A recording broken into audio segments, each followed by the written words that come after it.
Aging isn't about slowing down, it's about stepping into your power.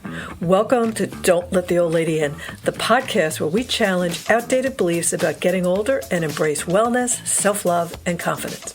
Your host is Lori Gardner, a registered nurse and nationally board-certified health and wellness coach, and she is your guide on this journey to vibrant, mindful living. Each episode will explore topics that nourish your mind, body, and spirit, and how to navigate health issues in the healthcare system as you age, so you can live with energy, purpose, and joy. Let's get started. Here's your host, Lori Gardner.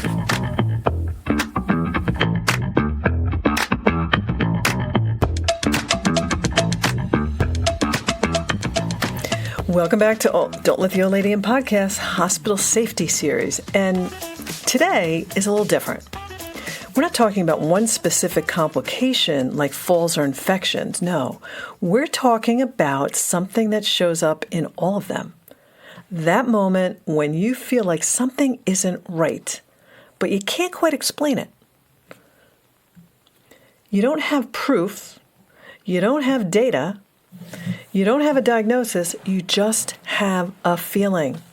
Something feels off. And what most people do in that moment is talk themselves out of it. It's probably nothing, they say. Or maybe I'm just overreacting. Or they're the professionals, they know better, so they wait. And sometimes waiting is where things go wrong. Today, we're going to talk about that moment, how to recognize it, how to trust it, and most importantly, what to do with it. I just want to share with you what I used to do as a young nurse, and I was a little aggressive because I really wanted to do the best job for my patients, and I worked on a really busy floor on the evening shift, all alone as an RN, young, but for some reason I had incredible intuition, and I would make my rounds, and I knew my patients pretty well because we had 6-day stretches, 7-day stretches, 5-day stretches. I knew them well. And if I did rounds and somebody just didn't look right, and I'm talking same thing, the vital signs were fine. I got nothing to hang my hat on except for a feeling and a little bit of an ashy gray tone to their skin. Well, the poor house staff, the interns and residents, got me. And they were like, well, you don't have any data. We're not going to come up. I was like, no, you got to come up. Because I wanted to have blood gases drawn because I knew something was brewing. And they would argue with me because I didn't have enough data. And then I'm not really proud of this right now, but I would threaten them. I can't say what I would threaten them with. It was professional, for sure, like a new admission. And that got them up there. And I would say 90-something% of the time, I was right. Those people started to take a bad downward spiral.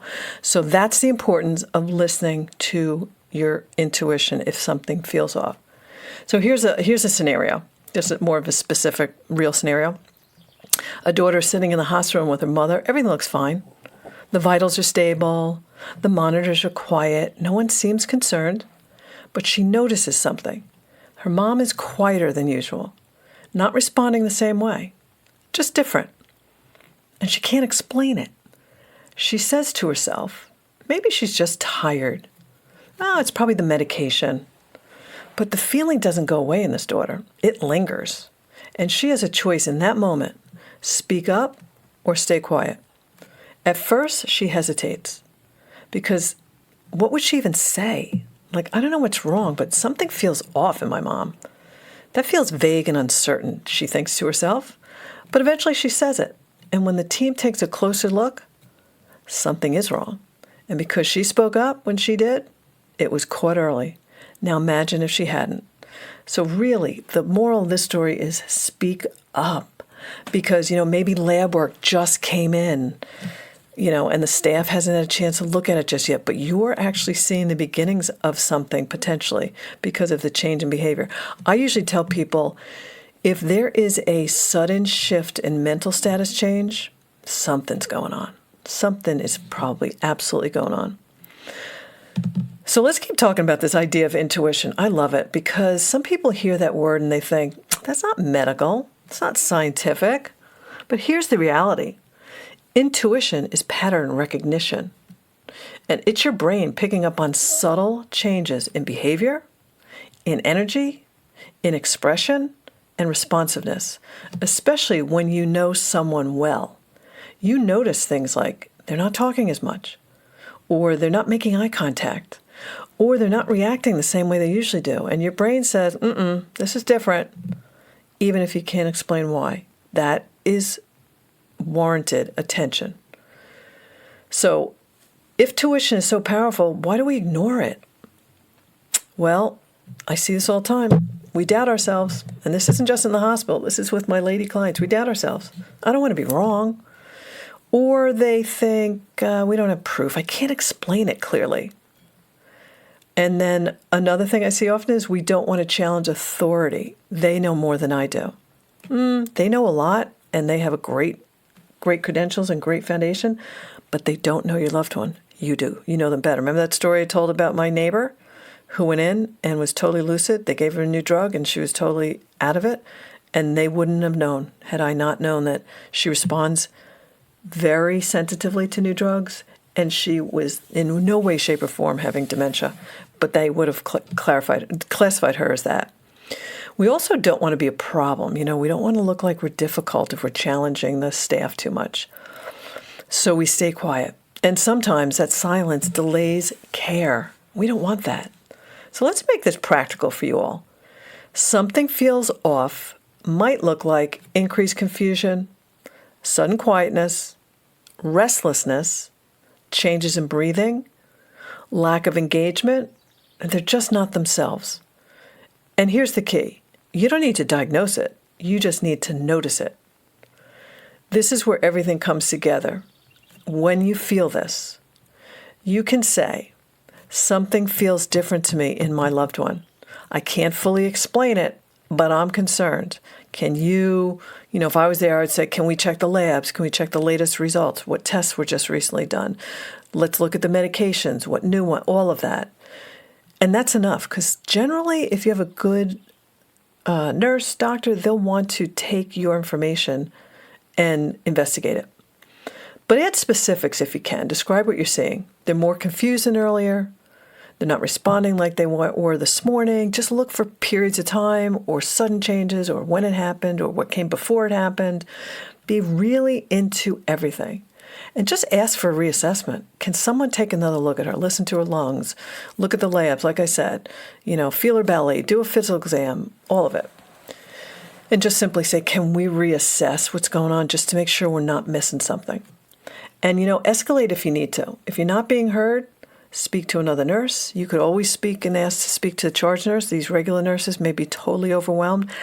That's what the nurse manager is there for, to help them and help you if they can't get to it. That's why you ask for this charge nurse.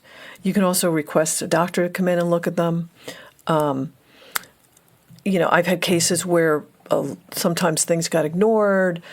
There's a team called the Rapid Response Team. This is extraordinarily severe, but if there's a sudden, really significant change and you're not getting attention and you see this person really, really diving, like almost losing breath or whatever, generally you're going to get attention. If not, you can always call the operator for the Rapid Response Team. But I also encourage everybody to stay grounded and calm, because if you panic, that energy, the people around you feel it, your loved one feels it. Calm confidence is powerful. That's what you use. That's what we were trained to do as nurses. And let me tell you, there were times where on the outward, oh man, was I calm and confident. But inside, it was blown up. But take that breath. Take those breaths to stay calm and confident. So here's some scripts you can use that can help you. I know this might sound vague, but something is off with my mom or my loved one. And again, you could say, well, they're not acting like themselves. Can we just reassess this? You can also say, I'm concerned. Can we take another look? I feel something bad is going to happen. Or you could say, I'd feel better if someone checked on them again. And if this is going on, I highly encourage, my ideal recommendation for anybody in the hospital is somebody's at their side 24/7. That's me. Just because of what I know and what I've seen. So moving on, instead of thinking, what if I'm wrong? Ask, what if I'm right? Because if you're wrong, nothing happens. No big deal. But if you're right, you may have just prevented something really serious in your loved one. So this just might be one of the most important skills in this entire series, because it applies to falls, infections, medications, basically everything. It's the ability to notice, trust, and speak up, even when it's not obvious, even when it's uncomfortable, because that moment something feels off is often the first signal that something needs attention. And when you listen to it, you become a powerful advocate. Obviously, I'm a professional nurse-patient advocate, always here to help you, but I also want to empower people that are always at the bedside because this is a collaboration. Everybody needs to be in on this to keep everybody safe and sound in the hospital. So, if this resonated with you, again, share it with everybody you know because it literally can save lives, this hospital series. It really can. And again, go to that wonderful website my colleague and friend Karen Curtis created, the carepartnerproject.org. You can find anything on that site to help you during a hospitalization. So you can find it on your phone and educate yourself as you're sitting at the bedside. So it's always a resource for you whenever you're in the hospital.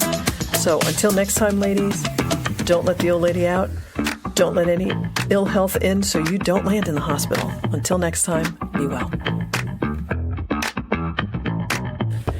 And that's a wrap on today's episode of Don't Let the Old Lady In. Remember, age is just a number. Your mindset, energy, and passion are what truly define you. If this episode spoke to you, don't keep it to yourself. Share it with a friend.